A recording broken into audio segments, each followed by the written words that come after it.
El objetivo es simular el movimiento de una partícula sobre una trayectoria circular de radio 5 centímetros con un sentido de rotación antihorario, para lo cual vamos a dibujar en primer lugar un círculo con centro en el sistema de coordenadas y un punto ubicado a 5 centímetros del origen en el eje X. Una vez hecho esto, vamos a cambiar la herramienta para poder simplemente señalar. El punto B no es necesario que aparezca en nuestra gráfica, por lo tanto lo vamos a ocultar. El punto A va a corresponder al centro de la circunferencia. Nos hace falta dibujar un punto sobre la circunferencia, el cual se va a mover. Lo podemos dibujar en cualquier parte de la circunferencia.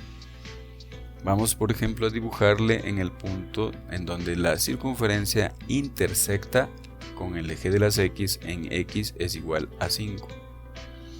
Para lo cual, en entrada, recordando que los puntos en GeoGebra se denotan con letras mayúsculas, ponemos que el punto P va a ser igual en este punto en donde se intersecta el eje X y la circunferencia. La coordenada de X vale 5 unidades, coma, en este caso no existe una altura o no existe una coordenada. Como vemos, se ha dibujado el punto, en este caso es el punto P. Para que este punto P se mueva sobre la circunferencia, es necesario que de alguna manera se cambie las componentes. Cuando se encuentre en el extremo izquierdo, la componente en X va a ser menos 5 y la componente en Y será 0. De tal manera que en cualquier parte de la circunferencia que se vaya ubicando el punto P, siempre vamos a tener valores diferentes tanto en X como en Y. Una manera de relacionar este punto P con cualquier parte de la circunferencia es por medio de un deslizador, que es una magnitud que puede cambiar los valores.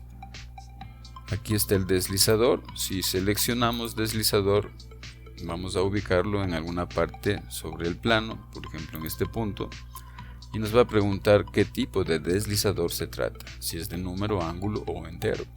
Vamos a escoger la opción ángulo. Vamos a dejar por defecto los valores que se encuentran, una abertura mínima de 0 grados hasta 360 grados como máxima y un incremento de 1 grado. Como vemos, acá tenemos el deslizador que se ha dibujado, donde tenemos el ángulo que se llama alfa, que va de 0 a 360 grados. Para que las coordenadas del punto P, X e Y están en función de ese ángulo, pues tendríamos que cambiar el valor.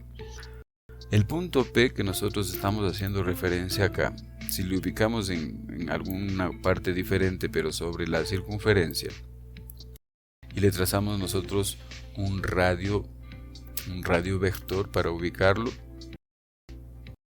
desde el centro de la circunferencia hasta el punto, obtenemos en este caso un radio vector que por defecto la GeoGebra lo denomina U, que tiene sus respectivas componentes en X y en Y. Aquí se ha formado un triángulo rectángulo compuesto por una hipotenusa, un cateto adyacente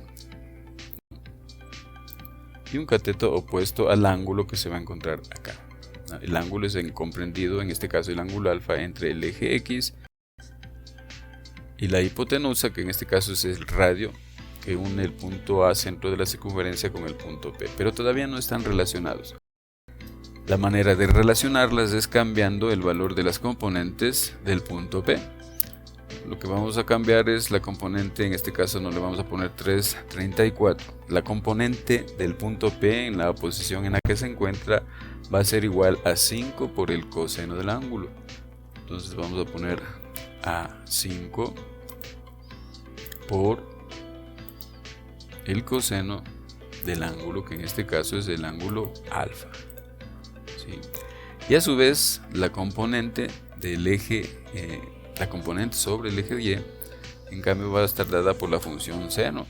sería a 5 por el seno, en este caso del ángulo, que también es alfa. Le damos un enter. Miren que se ha ubicado el punto P en la intersección con el eje de las X. Y eso es porque el ángulo es 0 grados, y 5 por el coseno de 0 grados me da 5, y 5 por el seno de 0 grados pues de 0. De tal manera que se ha generado ya hay una relación entre el ángulo y en este caso la ubicación del punto P. Si nosotros cambiamos el valor del ángulo, podemos observar que el punto P se va a mover sobre la circunferencia y hemos logrado el simulador. Si lo ponemos a funcionar, cambiando el ángulo alfa, miren cómo el punto P se mueve sobre la circunferencia, en este caso generando una simulación. Aquí el punto P está retrocediendo porque hay un parámetro que tenemos que ajustar en el deslizador. Lo que ustedes acaban de ver se llama un periodo oscilante, en el cual va de 0 a 360 grados y luego retorna a 0 grados. Pero se puede hacer que sea de forma creciente, que el ángulo vaya incrementándose una sola vez hasta cubrir los 360 grados, lo cual se logra dando clic derecho sobre el deslizador. Nos vamos a propiedades y en donde dice en el deslizador, ¿no? Vamos a buscar donde dice repite, aquí está oscilante. Si le cambiamos a creciente una sola vez, vamos a observar cómo cambia el movimiento. Vamos a empezar en 0 grados y le vamos a dar animación. Y observen lo que sucede. El punto P se mueve sobre la circunferencia cubriendo de 0 a 360 grados una sola vez y se ha detenido porque eso es lo que habíamos solicitado.